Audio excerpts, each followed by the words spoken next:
అభియాన్ ఉద్యోగుల కలగానే మిగిలిపోతుందంటే అవుననే చెప్పాలి. నూతన సంవత్సరంలోనే మా జీవితాలు మారుతాయనుకుంటే ప్రభుత్వం చర్చల పేరిట కాలయాపన చేస్తుందే తప్ప మా సమస్యలను పరిష్కరించడంలో ప్రభుత్వం ఏమాత్రం ముందుకు రావడం లేదని చెప్పేసి సమగ్ర శిక్ష అభియాన్ ఉద్యోగులు తీవ్ర మనస్తాపానికి గురవుతున్న పరిస్థితి కనబడతా ఉంది.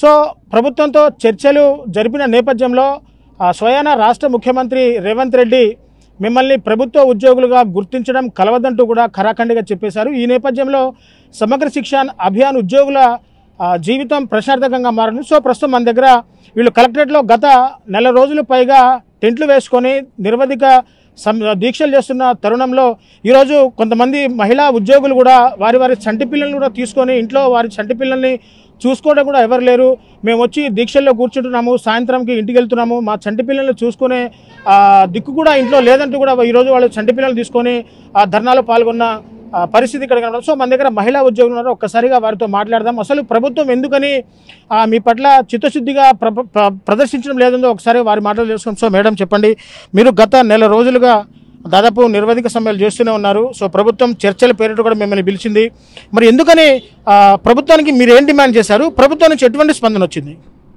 సార్ నా పేరు సుజాత, పీజీసీఆర్టీ. మేము గత నెల రోజులుగా మేము సమ్మెలో ఉన్నాము. మరి సమ్మెలో ఉన్న తర్వాత మమ్మల్ని చర్చలకు పిలిచారు, మా రాష్ట్ర కమిటీని చర్చలకు పిలిచి ఎప్పుడు అదే మాట చెప్తున్నారు, మీకు రెగ్యులర్గా అనేది చేయలేము, దాంట్లో చాలా న్యాయపరమైన చిక్కులు ఉన్నాయని చెప్తున్నారు. రెగ్యులర్ లేని పక్షంలో మాకు పే స్కేల్ ఇప్పించమని కూడా మేము అడిగాము. అందుకు కూడా మరి ప్రభుత్వం నిరాకరిస్తూ మమ్మల్ని అసలు పట్టించుకోవడం లేదు. దయచేసి ఆ విషయంలో మళ్ళీ అడగ్గా త్రిసభ్య కమిటీని మేము నియమిస్తాము, దాని ద్వారా మీకు మరి మీకు ఇచ్చే పే స్కేల్ గురించి కమిటీ నిర్ణయిస్తుంది అని చెప్పారు. మరి కమిటీ నిర్ణయించినా సరే అప్పటి వరకైనా మాకు మరి మా శాలరీలు అనేది ఎన్హాన్స్మెంట్ చేయాలని కోరుతున్నాము. ఇన్ని రోజులు సమ్మె చేసి మేము ఉట్టి చేతులతో వెనక్కి ఎలా వెళ్ళగలము సార్? పిల్లలతో చిన్నపిల్లలతోనైనా ఎన్ని ఇబ్బందులు పడుతూ మేము ఆడవాళ్ళం రోడ్ల మీద 30 రోజుల నుంచి రోడ్ల మీద ఉంటే మరి మా సంక్షేమాన్ని చూసేటటువంటి ప్రజాస్వామ్య ప్రభుత్వంలో ఉన్నటువంటి సీఎం గారు మరి ఇలా చేయడం మరి మాకు చాలా బాధాకరంగా ఉందండి. తప్పకుండా మా బాధను అర్థం చేసుకొని మాకు శాలరీలు పెంచే విధంగా ఆలోచించాలని కోరుతున్నాం. సో పూర్తిగా మహిళల పట్ల ఎంతో ఆదర్శప్రాయంగా పనిచేసిన కాంగ్రెస్ ప్రభుత్వం మా మహిళా ఉద్యోగుల పట్ల ఎందుకని ఇంత అలసత్వం వహిస్తుంది? మేము దాదాపు మహిళలు అయ్యుండి గత నెల రోజుల పాటు ఇలా రోడ్డు మీద కూర్చొని ఉంటే మా కుటుంబాలు ఎలా ఉంటాయని చెప్పేసి కూడా వాళ్ళు తీవ్ర ఆవేదన వ్యక్తం చేసిన పరిస్థితుల్లో ఒకసారిగా మరో మహిళా ఉద్యోగి కూడా తన చంటి పిల్లడితో ఈరోజు ధర్నాలో పాల్గొనడం జరిగింది. ఒక్కసారిగా తనతో కూడా మాట్లాడదాం.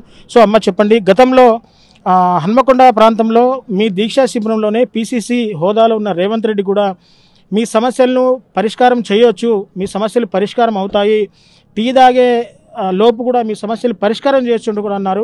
మరి ఆ రోజు గతంలో టీ తాగేలోపు మీ సమస్యలు పరిష్కారం అవుతాయన్న రేవంత్ రెడ్డి మరి ఈరోజు ఎందుకు నెల రోజులుగా మీ సమస్యల్ని పరిష్కరించడం లేదంటున్నారు? పీజీసీఆర్టీ అండి, నా పేరు ప్రమీల. మరి ఆ రోజు రేవంత్ రెడ్డి గారు మాకు హామీ ఇచ్చారు. మరి అన్ని జీవోలు అన్నీ తెలిసి అవగాహన ఉన్న సార్ మాకు హామీ ఇచ్చి మరి ఇప్పుడు ఇవ్వకపోవడం అంటే చాలా దుర్మార్గం అండి. ఒకసారి సార్ మరి మాకు స్పందించి పే స్కేల్ అయినా అమలు చేయాలని కోరుకుంటున్నామండి. సో మరో మహిళా ఉద్యోగి కూడా మనకు అందుబాటులో ఉన్నాడు, ఒక్కసారిగా వారితో కూడా మాట్లాడదాం.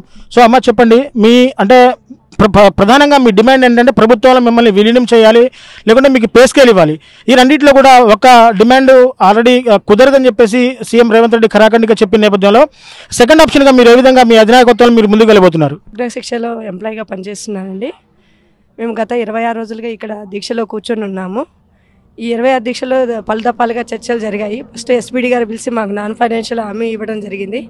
అలాగే చిన్నారెడ్డి గారు, కోదండరామరావు సారు వీళ్ళందరూ కూడా చర్చల్లో పాల్గొని మాకు ఎవరు మాట్లాడినా కూడా నాన్ ఫైనాన్షియల్ విషయాలు సాధిస్తామని చెప్తున్నారు. నిన్న సీఎం రేవంత్ రెడ్డి గారు చెప్తుంది ఏంటంటే సమగ్ర శిక్ష ఉద్యోగులకి రెగ్యులర్ చేయడం కలవదు, దీనివల్ల కోర్టు వల్ల చిక్కులు వస్తాయన్న. కానీ ఇదే రేవంత్ రెడ్డి గారు హన్మకొండ ఏకశిలా పార్కులో ప్రతిపక్షంలో ఉన్నప్పుడు మీ సమస్యలు మాకు అన్నీ తెలుసు, మేము మీకు రెగ్యులేట్ చేస్తామని మాట ఇచ్చినారు. మరి అప్పుడు ప్రతిపక్షంలో ఉన్నప్పుడు రేవంత్ రెడ్డి గారికి ఈ విషయం తెలియలేదా? ఒకవేళ తెలిస్తే ఎలా హామీ ఇచ్చారు? హామీ ఇచ్చినప్పుడు ఇప్పుడు రెగ్యులర్ సాధ్యం కాకపోతే కనీసం మేము పే స్కేల్ దిశ కూడా ఆలోచించమని చెప్పాము. లేదా మాకు సమాన పనికి సమాన వేతనం, మాతో పాటు రెగ్యులర్ టీచర్లు ఏదైతే చేస్తున్నారో వాళ్ళతో సమాన వేతనం కనీసం లక్షల్లో ఉన్నాయి శాలరీస్ అక్కడికి వచ్చేసరికి. కానీ మాకు అందులో సగమైన 50% శాలరీస్ అయినా మాకు ఇప్పించి సమాన పనికి సమాన వేతనం ఇచ్చి మాకు న్యాయం చేయమని మేము కోరుకుంటున్నాం.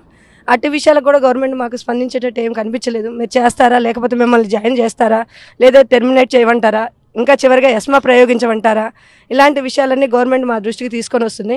ఏది ఏమైనా మేము ఏది చేసినా కూడా మేము ఇక్కడి నుంచి వెళ్ళేది లేదనేసి రేవంత్ రెడ్డి గారికి సభాముఖంగా చెప్తున్నాము.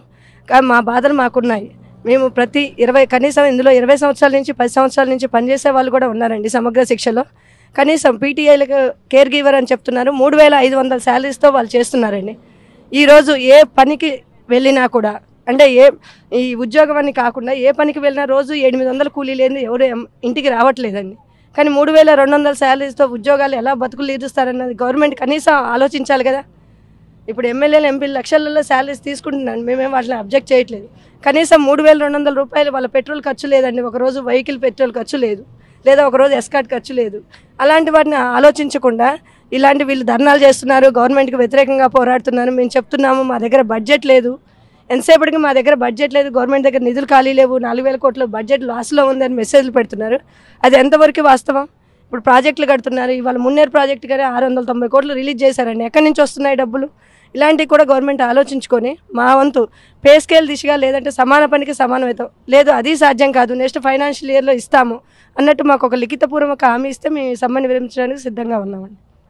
చూశారు కదా, రాష్ట్రంలో ఎన్నో అభివృద్ధి పనులు చేయడానికి బడ్జెట్ ఉంటుంది, కానీ మాలాంటి ఉద్యోగులకు ఆ జీతం పెంచండి మాత్రం బడ్జెట్ లేదా అంటూ కూడా మహిళా ఉద్యోగులు ప్రభుత్వాన్ని ప్రశ్నిస్తున్న పరిస్థితి కనబడతా ఉంది. సో నూతన సంవత్సరంలోనైనా మా జీవితాలు మారతాయనుకుంటే ఈ సంవత్సరంలో కూడా మా కష్టాలు తప్పేలా లేవంటూ కూడా సర్వశిక్ష అభియాన్ ఉద్యోగులు తీవ్ర ఆవేదన చెందిన పరిస్థితి కనబడతా ఉంది. సో ప్రభుత్వం గతంలో పీసీసీ మెంబర్గా ఉన్న రేవంత్ రెడ్డికి ఆ రోజు మా సమస్యలు తెలియవా, ఈరోజు ముఖ్యమంత్రి హోదాలో ఉండి కూడా ప్రభుత్వాలు మిమ్మల్ని విలీనం చేయడం పట్ల కొన్ని సాంకేతిక లోపాలు ఉన్నాయని చెప్పడంలో ఆంతర్యం ఏంటని చెప్పేసి కూడా వాళ్ళు ప్రశ్నిస్తున్న పరిస్థితి కనబడుతుంది. సో ప్రధాన డిమాండ్గా ప్రభుత్వ ఉద్యోగులుగా గుర్తించలేకపోయినా కనీసం మా పే స్కేల్ విషయంలో పే స్కేల్ పెంచండి అనే దాని మీద కూడా క్లారిటీ ఇవ్వలేదు.